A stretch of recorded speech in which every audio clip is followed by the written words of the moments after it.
Аймактык этностук турмуш рубрикабыздын бул чыгарылышында Кыргызстандагы кыргыз эли тууралуу кенен баяндайбыз. Этностук турмуш көрсөтүүсү Сорос Кыргызстан фондунун маалымат эркиндиги тарабынан каржыланган. Кыргызстанда 100дөн ашык улуттун өкүлдөрү жашайт. Алардын кыргыз жергесине келүү тарыхы ар кандай окуяларды камтыйт. Көпчүлүгү согуш учурунда көчүрүлгөн. Ушундай оор кырдаалда кучак жайып тосуп алган, бир туугандай мамиле кылган кыргыз элинин кең пейилдиги, эң негизги өзгөчөлүктөргө киргендигин айгинелеп турат. Анда эмесе улуу кыргыз элинин тарыхы тууралуу маалыматка көз жүгүртөбүз. Кыргыздардын түпкү тарыхы хун дооруна байланышкан. Байыркы кыргыздар болжол менен Чыгыш Теңир тоонун Манас дарыясынын жанында жайгашкан. Кийинчерээк биздин замандагы 5-кылымда алардын бөлүгү Энесайга, башкача айтканда Түштүк Сибирге журт которуп, мындан 6-кылымдан 12-кылымдарда Энесай кыргыз кагандыгын негиздеп өнүктүрүшкөн. Алардын айрым бөлүктөрү 1-кылымдын ортосунан тартып кайрадан Теңир тоо аймагында, жанагы тарыхый коңшулаш аймакта, азыркы Монголиянын түштүк батышында, учурдагы Кызыл көл аймагында жайгашкан. Кыргыздардын байырлаган жерлери тууралуу тарыхчы Кыяз Молдокасымов кененирээк ачыктады. Биздин заманга чейинки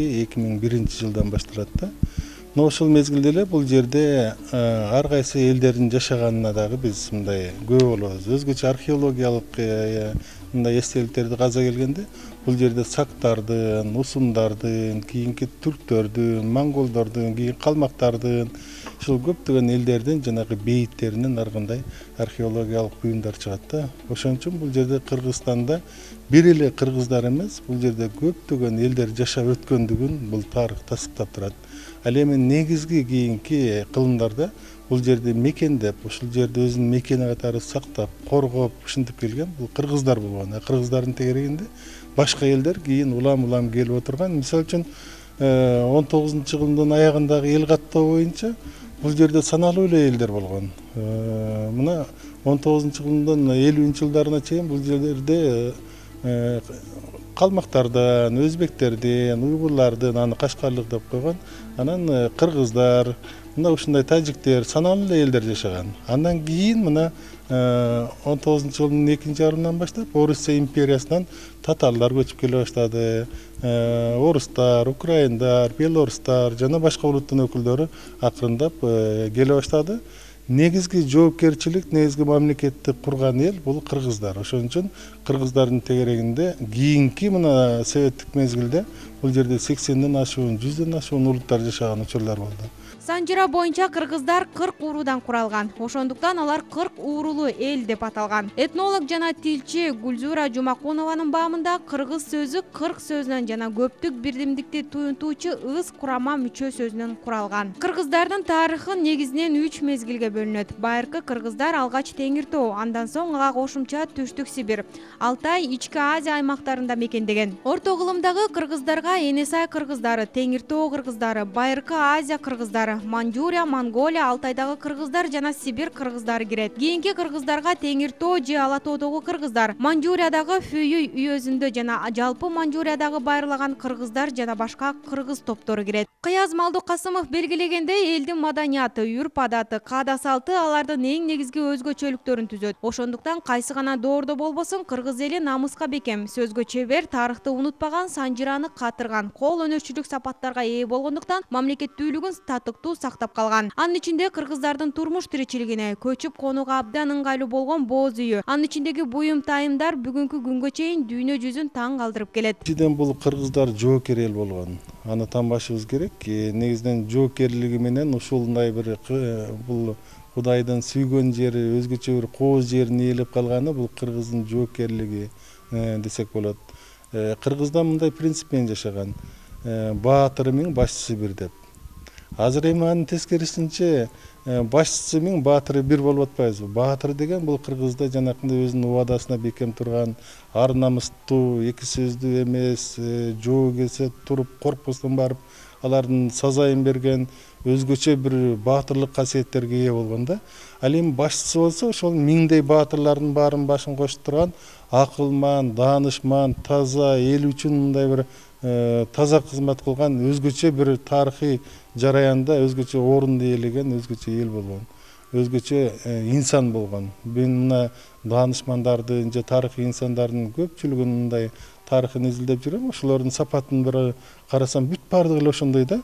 бир элине жамандык жасаган, бир азыркыдай кээде элине жамандык жасагандар чыгып атпайбы? Андай эч убакта болгон эмес.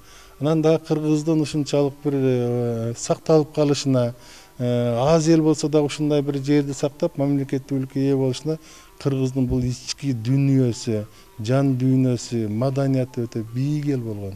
Кыргыздын маданияты, же болбосо мына макал лакаптарын айтып атпайбызбы? Же болбосо Манас дастанын алалы, же болбосо ошондой бир кыргыздын өзүнүн нукура ички адат салты, маданияты башка элдерге караганда да өтө өзгөчөлүгү менен айырмаланып турган.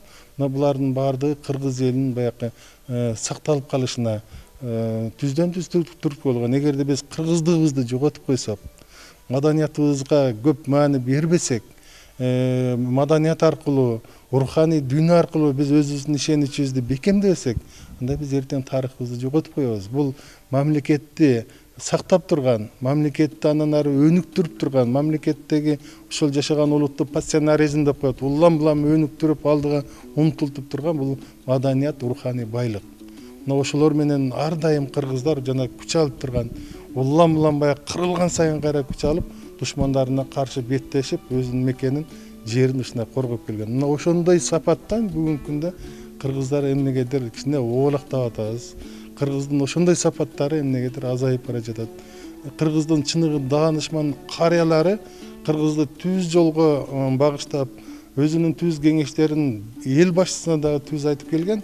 Ал эми бүгүнкү күндө биз эл башчысынын тегерегинде кошоматчылык менен алектенип туруп, болгон нерсени болбогон деп, болбогон нерсени болду деп, кошоматчылык менен, жалган айтуу менен, жагалдануу менен өзүбүздүн кыргыздык улуу руханий байлыгыбызды, рухубузду жоготуп бара жатабыз.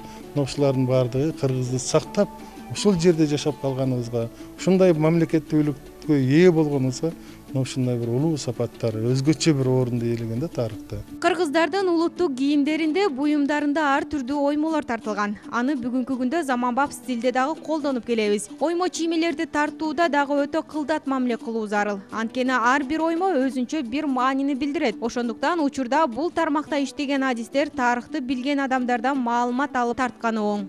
Кайсы оймо эмнени түшүндүрөт, кайсы оймо кайсыл жактан эмнени жараткан.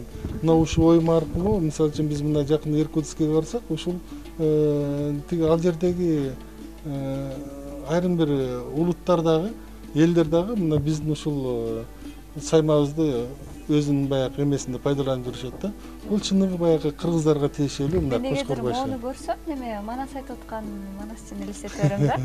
Ооба, бул жагынан мындай караганда, мына тебете кийген, Манасты колун жазып алтырып мына айткан, андай кабыл алсак да болот. Кыргыздын баягы ой туюмун билдирген өзгөчө бир мындай сайма оймолор да.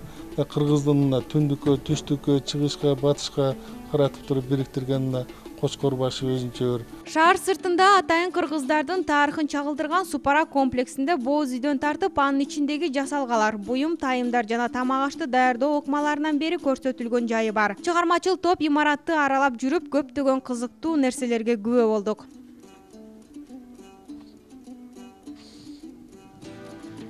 Кыз келиндер буудайды казанга ушундай негизде куурушкан.